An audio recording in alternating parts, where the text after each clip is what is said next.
Welcome to Transcendent Psychotherapist. This is episode 2 of my series exploring big ideas around the concept of God, all sorts of alternative and different concepts of God in the philosophy of religion and theology. And we are focusing, well, we're going to look at it in itself, but we're also going to be comparing this with Bernardo Kastrup's theology and thinking. Now, if you don't know who Bernardo Kastrup is, he's a philosopher who is behind a big resurgence in the idea of idealism. Idealism being the philosophy which argues that consciousness or mind is the fundamental basis of all reality. It's the kind of the real thing. Okay, that's what reality is made of. That's all there really is. So Kastrup, basically, his view is that matter is basically a kind of emergent, an appearance, a phenomenon.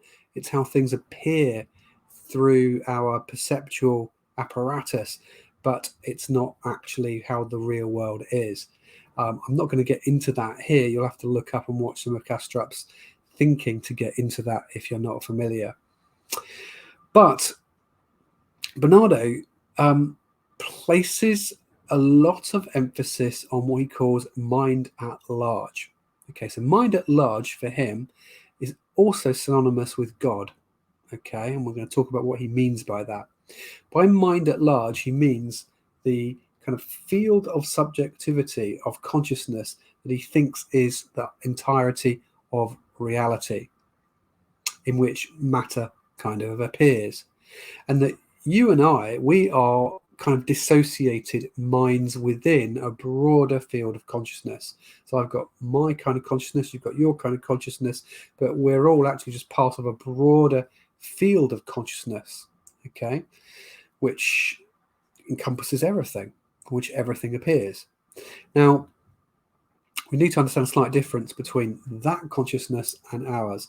So he says that, the universe or mind at large can't reflect for itself, okay, or it can't deliberate. It isn't aware that it's aware. It's not aware of its thoughts and sensations and so on in the way that you and I are. We are what he calls metaconscious. That's where we're kind of aware of our consciousness, whereas the universe is only what he calls phenomenal consciousness. But because this kind of uber mind, if you like, mind at large is all there is, he kind of argues that this is tantamount to God, effectively. So he interchangeably uses the term mind at large and God, or sometimes occasionally refers to it as universal consciousness.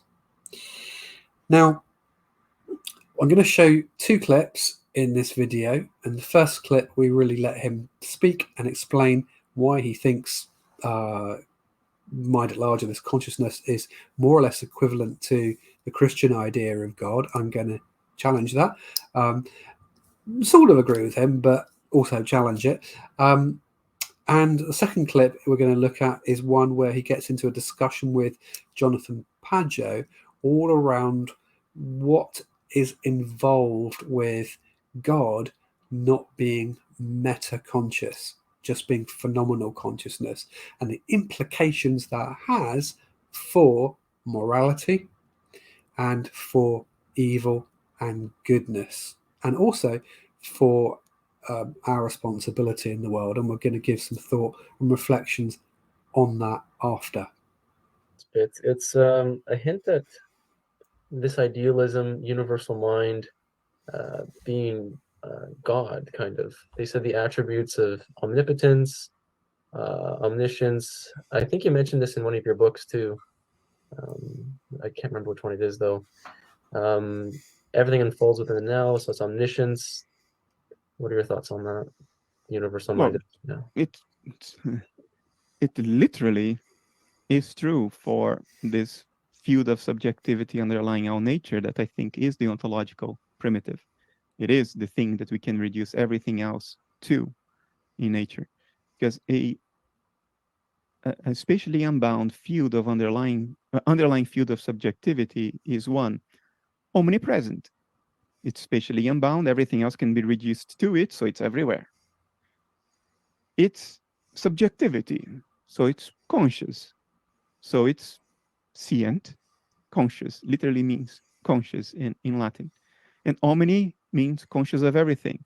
Yes, it is conscious of everything that can be conscious because it's the only thing there is. So it is omniscient.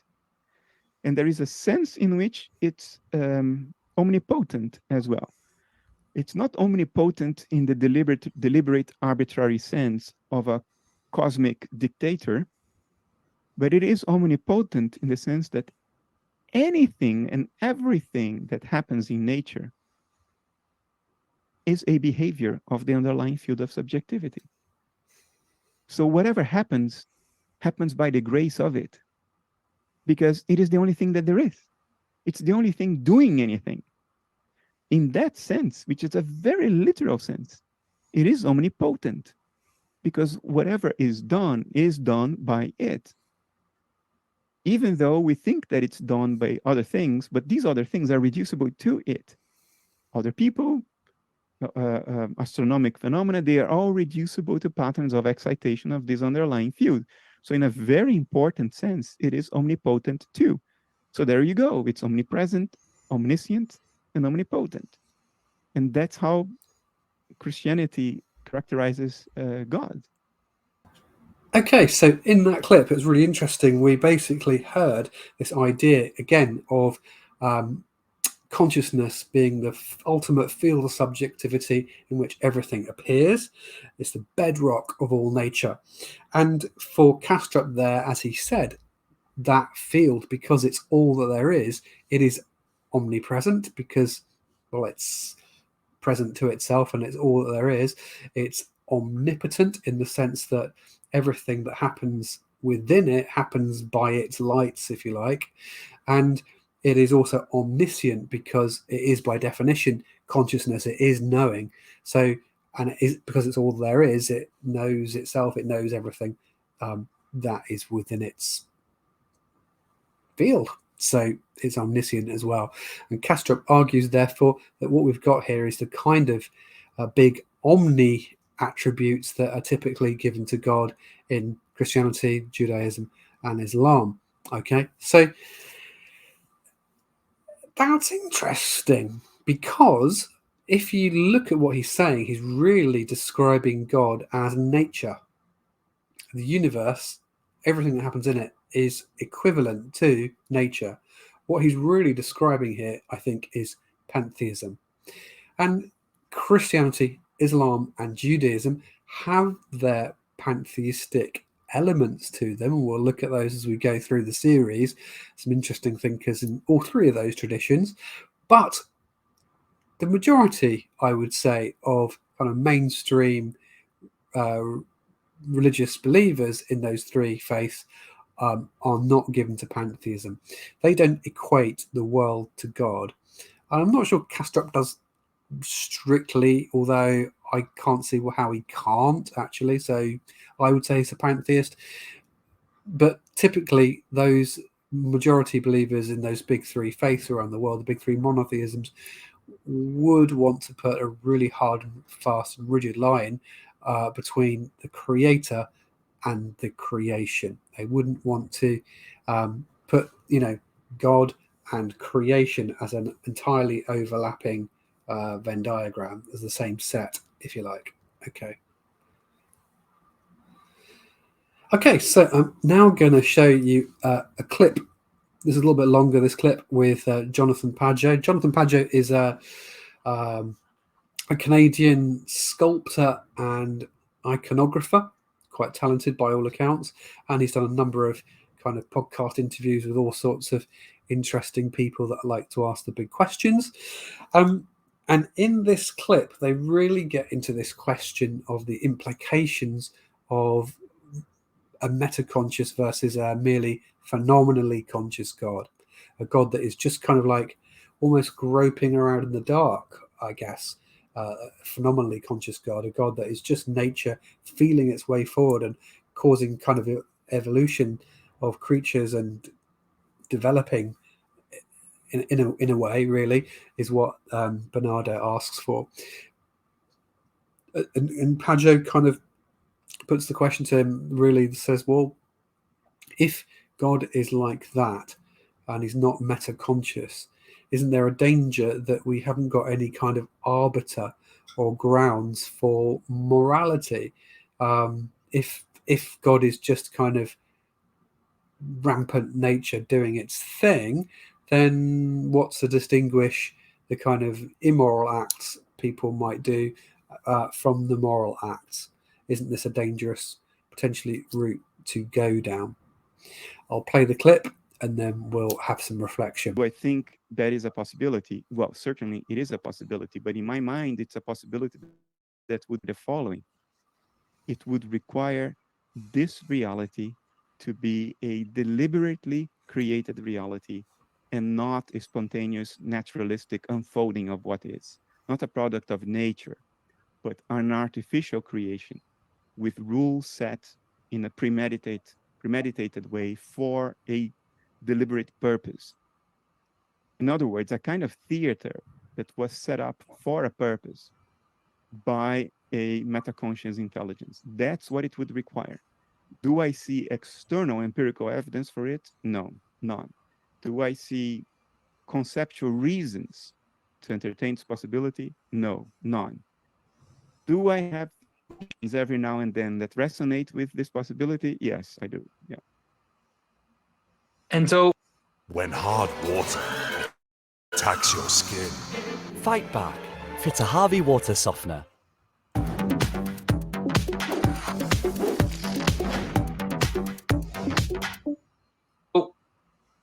if we take that again, so let's say we go back to this notion of metacognition as being in some ways a fall and a narrowing, but there is also a manner in which we act.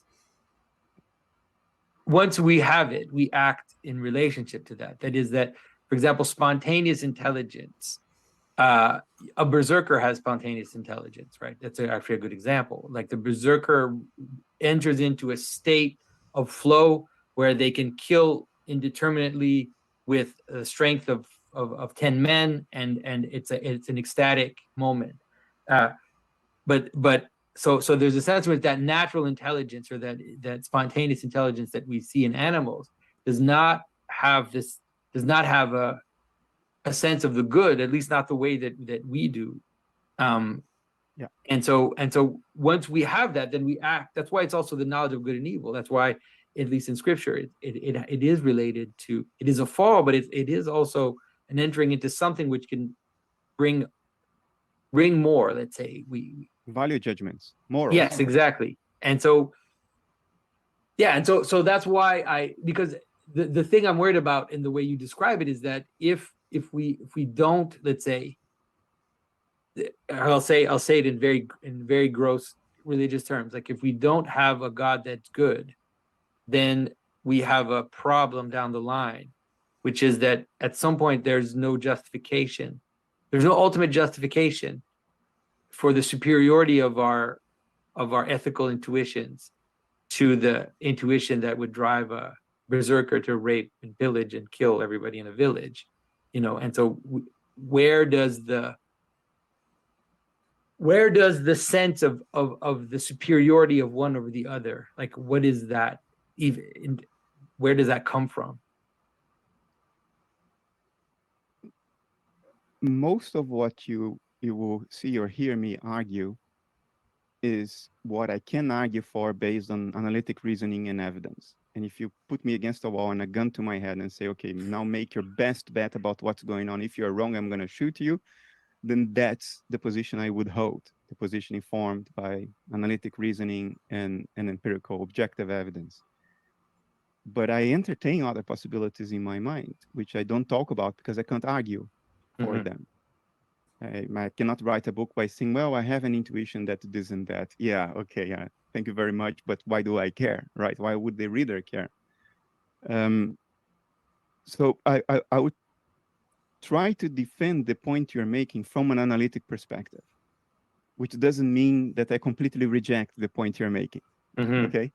I'll just try to do my best to defend it from an analytic perspective. I think the responsibility for morals, for morality, in a naturalistic universe, in other words, a universe that unfolds spontaneously because it is what it is, as opposed to an artificially set up environment that follows a premeditated plan. In a naturalistic universe, the responsibility for moral judgment is stronger for us than it is in a universe created by a metaconscious divinity that has its own moral book. Because in the latter case, we are just ignorant. Somebody has the right answers.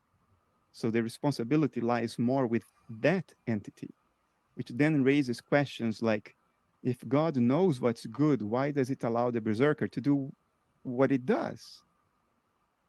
Who has ultimate moral responsibility for the berserker doing what he does? The berserker, you and I, or the God who created this whole thing and set it all up? Who has the moral responsibility for what's happening in Ukraine right now, in a universe that was metaconsciously and in a premeditated way set up by a thinking, self-conscious divinity? Is it you and I? Is it Putin? Or is it the divinity that allowed for a Putin to exist in this reality? In a naturalistic universe, the responsibility is ours, including the berserker. And now you might ask, well, how do I know who has the best moral call, the berserker or me? There is no outside answer for that question. That's the price you pay in a naturalistic universe.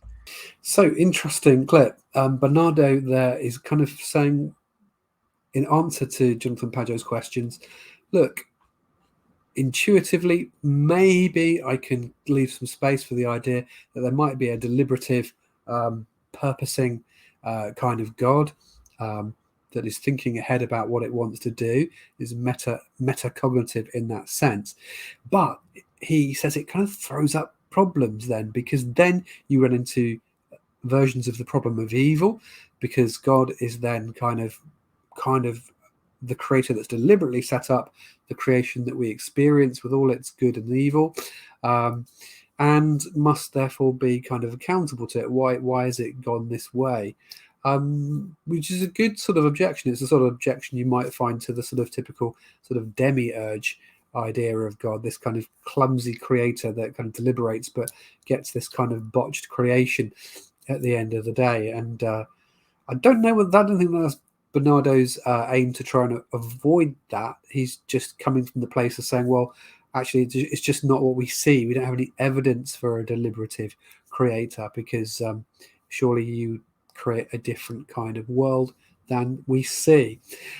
But he sort of says, although he can't defend the idea of a more deliberative, possibly metacognition creator, he has some intuitions that there might be that, but he can't argue that from any evidence or reason. And notice as well, if we think back earlier, one of the omnis that Bernardo didn't give, he had omnipresent, and we had omniscient, and we had omnipresent, omniscient, and omnipotent. The omni he didn't list there was omni-benevolent, which is a classic kind of Christian and Jewish thought about God. Okay, so that God is all-loving. Now, that's missing from Bernardo's perspective. We've got power, we've got knowing, we've got presence. We don't have love. Now, again, I wonder, is that to do with the idea for Bernardo that to be an all-loving God, you would have to be a purposing, deliberating God? Now, that's worth thinking through. I'm not sure that follows logically. I can imagine that you could have an intuitive kind of non-deliberative being, consciousness, if you like, that just is loving and is good and kind, but it doesn't have to deliberate. Now, Bernardo would push back quite rightly, I think, here, and just say, well, yeah, but I didn't see the evidence for that existing. There's nothing that's forcing me to adopt that conclusion. But I would just contest the idea that you need deliberation in order to be loving. I mean, look at children.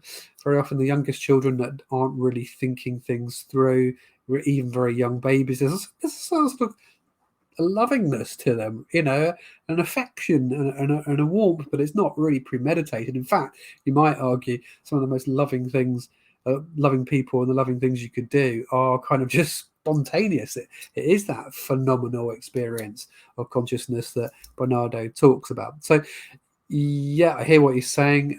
In terms of the evidence of just simply looking at the world, he doesn't find evidence for an omnibenevolent God, but I don't think the idea that metacognition and deliberation are necessary for purpose and love is actually quite right. Purpose, yeah, but love, I would disagree. So, Jonathan Pageau then raises the question of morality and kind of says, well, couldn't we isn't the danger then that we'll just end up with a world where there's no ultimate arbiter, there's no kind of ground for, what's the word, creating a standard metric for what's good and evil, and that if God is just a kind of force of nature, a kind of wild, like the berserker, then if that's what mind at large is, that's what consciousness is, then we've lost all the grounds for morality and good and evil. In the interview, Bernardo goes on to mention Nietzsche, and it's interesting. We can perhaps talk about Nietzsche in another episode, but Nietzsche's conception of God, or as, if you like, the fundamental ground of being, is just of a kind of field, a bit like Bernardo's actually, of sheer energy centers, sheer becoming, so that all the different creatures evolving are all just kind of trying to eat each other and what have you, and it's just one amoeba eats another thing, and another thing eats that amoeba, and then the shrimp eats the whatever. And I'm not quoting Nietzsche here, by the way, but it's just each organized unity is out in a kind of will to power to dominate and to get to climb the hierarchy, to get dominance. And for Nietzsche, it's just a field of becoming, but it's a kind of oneness. And it's just within that oneness, you've got a kind of variegated set of power flow struggles going on. And there's nothing within that. There's nothing within that gives you any kind of morality. There's nothing, in the same sense, there's nothing wrong in that kind of model of the lion eating the gazelle. There's nothing wrong equally, arguably, with the stronger cannibal eating the weak Victorian traveller that ends up in the jungle. It's just nature. It's just raw nature, roaring tooth and claw.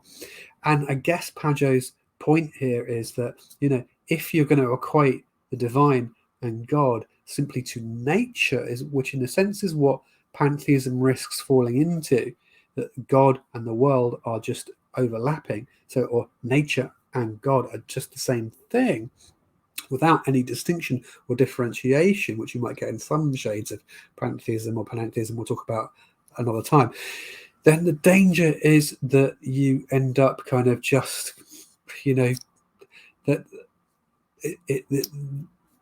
there's nothing to tease apart any of the action of nature. Nature is just what it is. In philosophical terms, as Hume talked about, you can't get an ought from an is. It's just is.